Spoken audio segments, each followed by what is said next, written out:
പൈസ എടുത്തോണ്ടിട്ട്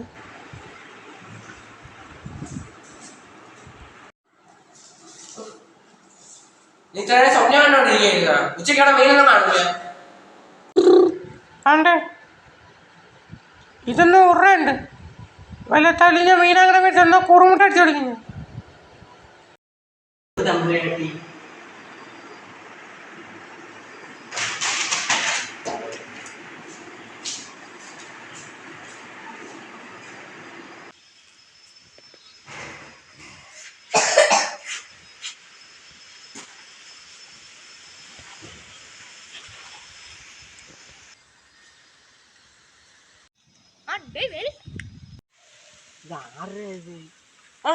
എടാ നീയാണോ കുഴമ്പ് പോവാലെ? ആടാ ഞാനാ പൈസ മനസ്സിലായില്ലേ? നീ മേടിക്കാമോ?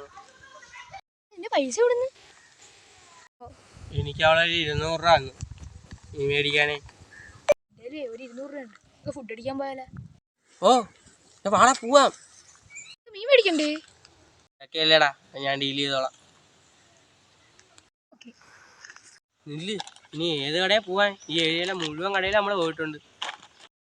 അപ്പൊ നീ അറിഞ്ഞില്ലേ നമ്മളെ മാക്രിക്കുഴി പുതിയ കട തുടങ്ങി.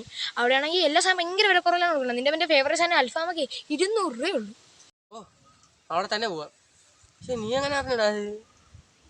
ഞാൻ ഒന്ന് അവിടെ പോയി കഴിച്ചായിരുന്നു. നല്ല കിഡിലും ടേസ്റ്റ് ആയിരുന്നു.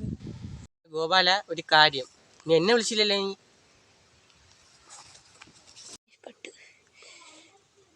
എന്താടാ ഉദ്ഘാടനത്തിന് എല്ലാവർക്കും ബിരിയാണി എടുത്തു. നല്ല കിഡിലും ടേസ്റ്റ് ആയിരുന്നു. ബിരിയാണി ഒന്നും അല്ലായിരുന്നു, കുഴിമന്തി ആയിരുന്നു.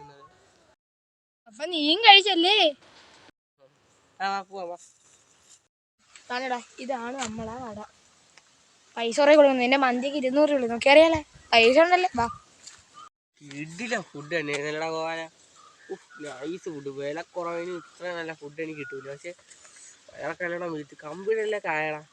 വാ അങ്ങോട്ട് പോവാ. അല്ല നീ പറയാൻ സത്യം തന്നെ. ഇപ്പൊ ഞാൻ പറഞ്ഞില്ലേ ഫുഡ് എങ്ങനെ ഉണ്ട്, വില കുറവിടും. നമുക്ക് ഇനി എവിടെയെങ്കിലും പോയി കിടന്നുറങ്ങാം. വാ എവിടെ ഇരിക്കാം. തണലും ഉണ്ടേ. ഫുഡെല്ലാം വയറിറങ്ങി വയറങ്ങ് പോയി. ഇവിടെ ഇരിക്കാം. ഇതേരം കിടന്നുറങ്ങാം. വാ ആടാ തന്നെ തന്നെ പക്ഷേ ഒന്ന് റെസ്റ്റ് എടുക്കാം. A few moments later.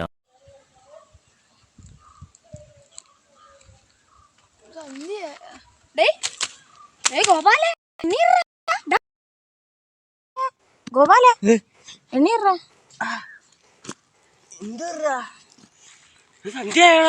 ഓടാ ആയടാ. അവൻ തന്ന പൈസക്കാണ് പോയി തിന്നത്. ഞാൻ തോന്നാ അടാ സന്ധ്യ നീ എന്തരീ കാണിക്കണേ? അവളൊന്ന പൈസക്ക് ഫുഡ് അടിക്കാൻ നീ ഓക്കേന്ന് പറഞ്ഞ എന്നെ നോക്കണ്ട. ഞാൻ പോണ സന്ധ്യയായി അവനും തേച്ച് ഇവന്റെയൊക്കെ കാര്യം കൊണ്ട് അല്ലെങ്കിൽ ആവട്ടെ വീട്ടിൽ പോയി നോക്കാം. എന്റെ പൈസയും പോയി, കവറും പോയി. എന്തോ ചെയ്യും ദൈവമേ. എന്റെയൊക്കെ കാര്യങ്ങൾ എന്തിനു പറയട്ടെ.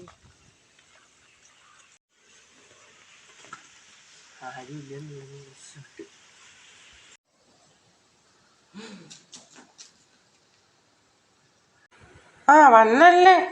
നിങ്ങൾ ദുബായിലെ ലുലുമാളി മീൻ മേടിക്കാൻ പോയാ മാക്രിക്കുടി പോയാ? നിങ്ങൾ ഈ വയറ് പൊട്ടിയ ചാള മേടിക്കാൻ നിങ്ങൾ ഇത്രയും താമസിച്ച എന്തിന്? നിങ്ങളെ കവർ എവിടെ? ഞാൻ കവറ് മറന്നു മേടി. എന്നിട്ട് മീൻ എന്തിയെ? വയറൊക്കെ വീത്തിരിക്കണ എന്തോ കാര്യമായിട്ട് കഴിച്ചിട്ടുണ്ട്. അല്ല നിങ്ങൾ തന്നിട്ട് പൈസ എന്തിയെ?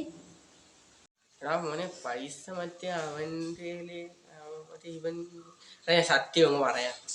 ഞാൻ പോവാൻ നേരത്ത് ഗോപാലനെ കണ്ടു. ഗോപാലൻ പറഞ്ഞു നമുക്ക് കടയിൽ പോവാം, പുതിയ കട ഉദ്ഘാടനമായെന്ന് പറഞ്ഞു. അവൻ്റെ കയ്യിൽ 200 രൂപ ഉണ്ടെന്ന് പറഞ്ഞു. അങ്ങനെ ഫുഡ് അടിക്കാൻ വരുന്ന വഴിയാണ്. സോറി. നിങ്ങളെന്ത് താമസിച്ചെന്ത്? താമസിച്ചൊരു ഉറക്കം കൂടെ. നമ്മൾ അവിടെ മണ്ണൂട്ടിയിട്ടിരുന്നില്ല, അവിടെ നിന്ന് ഉറങ്ങിപ്പോടാ. നിങ്ങളടുത്ത് ഞാൻ അപ്പോഴേ പറഞ്ഞിട്ടോട്ട് ഞാൻ സാധനം മേടിക്കാൻ നിന്ന പൈസക്ക് ഫുഡ് അടിക്കില്ലെന്ന്. നിങ്ങൾ ആരുടെ പോയത്? നിങ്ങൾ ഇനിയിപ്പോൾ കുഴപ്പമില്ല. എന്ത് സമാധാനിച്ചിരിക്കുന്ന എന്തെങ്കിലും ഒരു കാര്യം കാണും. നമ്മളെ രമേശൻ പൈസ കൊണ്ട് വന്നേട്ടാ കടമുറിയുടെ. അത് ഞാൻ എടുത്തേട്ടാ. പിള്ളേർക്ക് ചിക്കനും മേടിച്ചും കൊടുത്തു. നീ അവൻ്റെ പൈസ മേടിച്ചാ? ഇത് 1 മാസത്തെ വാടകയാണത്. ഞാൻ മറ്റേ അവൻ്റെ മേടിച്ചാണ് നിനക്ക് കഴിഞ്ഞ മാസം തന്നത്. നീയല്ലേ പറഞ്ഞു അവൻ്റെ മേടിച്ച് അവന് കൊടുക്കാമെന്ന്. നീ ആ അവൻ്റെ പൈസ എനിക്ക് പൈസ കിട്ടിയേ പറ്റൂ. ഉറപ്പായിട്ടും പൈസ കിട്ടിയേ പറ്റൂ. പൈസ തരാൻ പറ്റത്തില്ല. നിങ്ങൾ എൻ്റെ പൈസക്ക് നിങ്ങളെ പൈസ മേടിച്ച് ഞാൻ കുറച്ച് നിങ്ങൾക്ക് മേടിച്ചു കൊടുത്ത്. നിങ്ങൾക്ക് എന്ത് പൈസ കിട്ടിയാൽ പറ്റുള്ളൂ അല്ലേ? ഇയാൾ എന്തിട്ട് കാണിക്കുന്നത്?